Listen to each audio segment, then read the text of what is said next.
What would you do if you were pregnant for 3 years? Sounds impossible, right? But in this true African folktale, what happened will leave you speechless. If you love shocking stories like this, subscribe now and don't miss what this baby said the day he was born.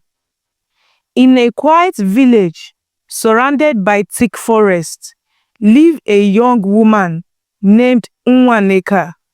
She was loved, gentle, and newly married to her husband, Echezona, a humble farmer. After a year of marriage, she got pregnant. The whole village rejoiced at first, but as the months passed, something strange happened. 9 months turned to 12, 12 turned to 18, then 2 years. Yet, Nwaneka never gave birth. People whispered behind her back. Some said she was cursed. Others said the child was a spirit refusing to be born. Her belly was round, her body weak, but she never bled, never delivered, and she still felt the baby kicking. She cried every night, asking, "Why me? Chineke, what did I do wrong?" But no answer came until the beginning of the 3rd year. Something changed in the wind. That night, as the moon hung low and the crickets sang their lonely tune, Nwaneka drifted into a troubled sleep. She found herself standing in a strange forest. Tall trees, no birds, no wind, just silence. Then a woman appeared, wrinkled, tall, eyes white like smoke. The woman spoke without moving her lips. "The child you carry is not ordinary." Nwaneka trembled. "Then what is he?" He was sent to speak what others fear to hear. Nwaneka eyes widened. "Please, let him come out. I am dying." But the woman disappeared, and Nwaneka woke up, gasping. She looked around. Her husband still slept. The room was dark, but something was different. The baby inside her was awake, and for the first time in years, he kicked with such force she screamed. The next morning, the chief priest of the village came to visit her, not invited, not warned. "Prepare, it is time." "Time for what?" Nwaneka asked, holding her belly. He stared into his eyes, deep and serious.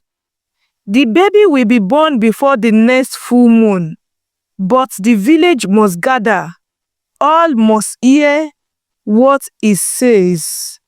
Nwaneka looked at her husband, confused. Echezona nodded in silence. Something heavy hung in the air. The baby would speak? What do you think the baby will say when he is born? Is it a blessing or a warning? Drop your thoughts in the comments. Let's see who guesses right. As the moon grew fuller each night, so did the fear in the village. Nwaneka stayed indoors. Her husband cooked, cleaned, and prayed. Every time he touched her belly, the child kicked harder, as if impatient, as if angry. Then came the day. The sky darkened early. The birds flew low. The wind stopped moving. Not a single leaf swayed. Villagers gathered near Nwaneka's hut. Elders, women, children, Even those who once mocked her came in silence. Inside the hut, the chief priest laid 7 white stones in a circle, palm oil, charcoal, and a small wooden drum sat in the center. "It must be quiet," he said. "When he speaks, all must listen." Nwaneka sat on a mat, sweating, groaning. Suddenly, a wail tore through the air, but it wasn't us. It was the child.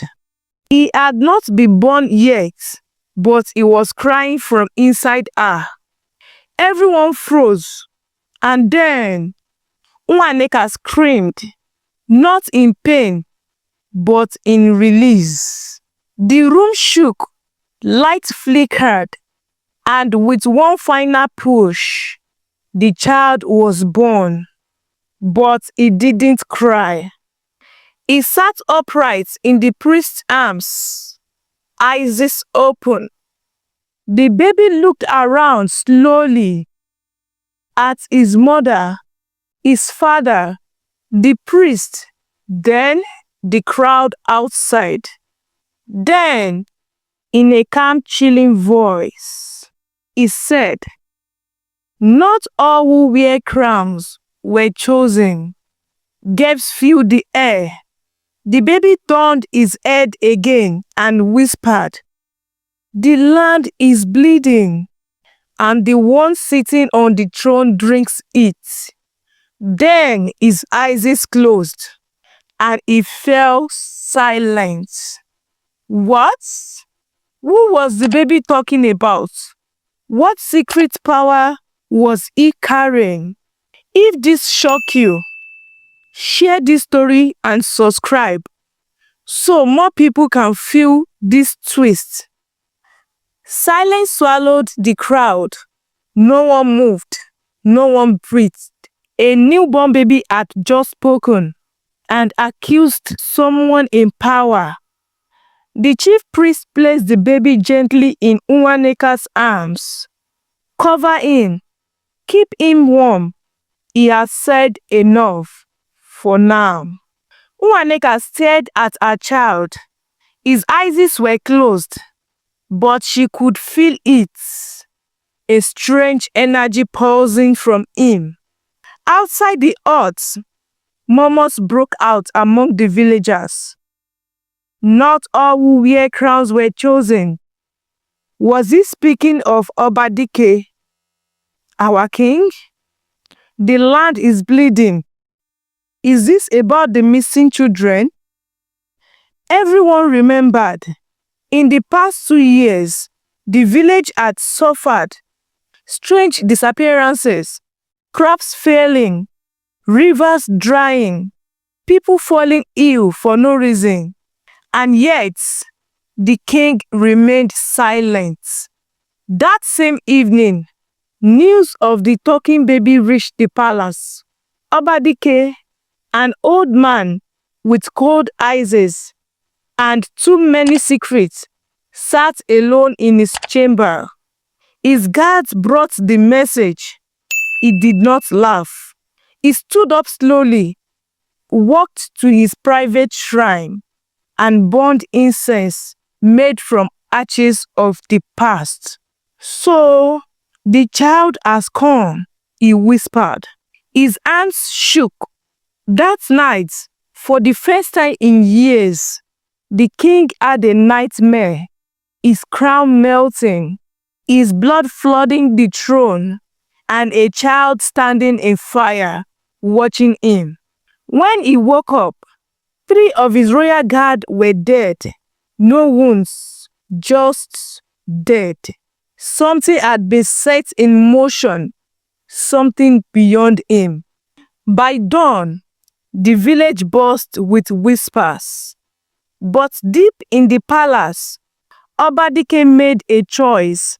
He summoned his trusted sorcerer, Okudili, the bone reader, a man who hadn't been seen in public for over 10 years.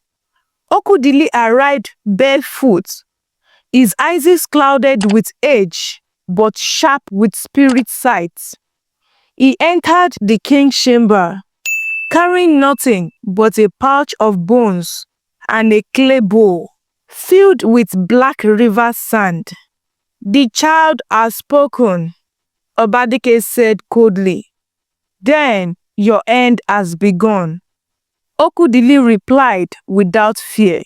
The king slammed his stars. "I did not bring you here to insult me. I want to know, how do I silence him?" Okudili shook his head slowly. "You cannot silence a voice sent by the ancestors, but you can choose to confess or to confront." Obadike chose confrontation. Back in the village, Nwaneka's hut had become a shrine. People brought gifts, others brought questions. Some just came to stare at the boy, now named Chimereze, meaning God sent the king. He didn't cry. He didn't laugh. He just watched. That same night, a hawk flew over Nwaneka's hut and dropped a small red feather at the doorstep. The chief priest picked it up and turned pale. "Okudili has marked this child," he whispered. "It means they are coming." Echezona, the father, grew worried. "Should we run?" "You don't run from destiny," the priest said. "You prepare." Then they added horses, drums, palace guards, and the king's voice booming from outside. "Bring me the child, or I will burn this village to the ground." The king's guards surrounded the village like hungry wolves, torches in hand, spear drawn, horses restless.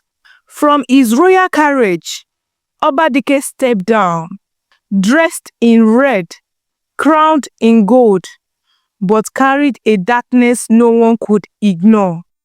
"Give me the child," he begged, "or the land shall burn tonight." The villagers, trembling, parted like waves, making way for the king's wrath. But then an old voice rose from the crowd. "No!" It was Mama Udak, the village's oldest woman, blind for years, yet now she stood tall, clutching her walking stick like a warrior spear. "This child carries the breath of the ancestors. He came to reveal truth, not to be silenced by fear." The king laughed. "I will bury him and anyone who protects him." But before he could raise his hand, the wind picked up. The torches flickered. The horses swayed wildly. And from the roof of Nwaneka's hut, a white owl appeared, its eyes glowing, its wings spread wide. It shrieked once, and every guard dropped to their knees, paralyzed. Even Obadike stumbled back.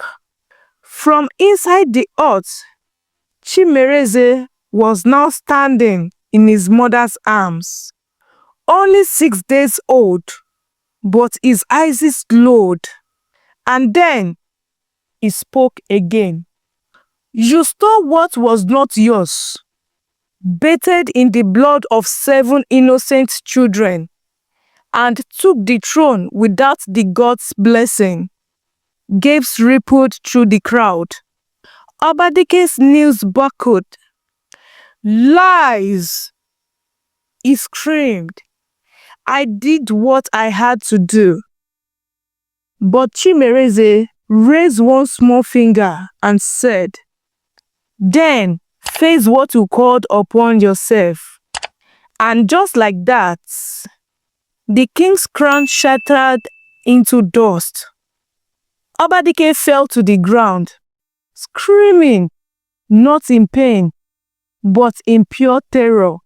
His crown gone, his guards still frozen, the sky darkened as if night had come early. Then the ground beneath him began to shake. From the forest edge, 7 figures emerged, each cloaked in white, faces veiled, walking without sound. The elders of the ancients, spirits who only came when justice has been delayed too long. The villagers dropped to their knees. The air turned cold. Even fire bowed. One of the veiled spirits stepped forward and spoke, voice echoing like thunder and whispers combined. Obadike, your time was borrowed. You sacrificed the blood of children to claim a throne never meant for you. The king cried and crawled on his belly. I did it for the kingdom, for peace. But the spirit pointed at Chimereze, now standing barefoot on the earth, glowing faintly. This child is not here for your peace. He is here for your reckoning. Suddenly, Obadike's robes caught fire, not burning his flesh, but turning him invisible, fading him from existence, erasing his name from memory. People gasped. A voice echoed through the trees. So shall it be for all who rise by blood and deceit. Then, silence. The ground stilled, the wind returned, and the child, Chimereze, collapsed in his mother's arms. Eyes closed, peacefully. The spirits vanished into dust, and Obadike was gone. Not dead, not alive, just forgotten. The people stared at Nwaneka, at the child. They had witnessed the impossible, and now they needed answers. Days passed. The village was quiet, not out of fear, but awe. No one could explain it, not even the chief priest. Obadike was gone, erased like chalk in the rain. His palace left empty, his throne cold. And Chimereze, he hadn't opened his eyes since that night. Nwaneka sat by his side every day. Echezona prayed. Villagers brought gifts, yams, oil, and gold. But the child slept until the 7th day. As the morning sun rose, Chimereze's eyes fluttered open. He smiled for the first time, and then, softly, he said, I have done what I came to do. Nwaneka's heart sank. My son, what do you mean? Chimereze held her finger. I do not belong to this world. Mama, I was a voice borrowed by the gods. She wept, begging him not to leave. But the wind outside rose again, and through the window, a white light poured in. Chimereze looked at his father, then back at his mother. Thank you for carrying me for 3 years. Your strength made this possible. And with one final breath, he vanished into light. Only the wrapper he was swaddled in remained. Nwaneka screamed, but it wasn't pain. It was release. The burden was gone. The mission complete. The chief priest stepped forward and declared, the gods have judged. The land is clean again. Sometimes Those we carry for the longest time are not ours to keep, but to deliver. If this story touched you, subscribe now and share this folktale with someone who believes in the power of the unseen. What would you do if your child came to this world with a voice from the gods? Drop your thoughts below. Let the world hear your heart. Thanks so much for watching, and let us know where you are watching from. Love you all. Bye.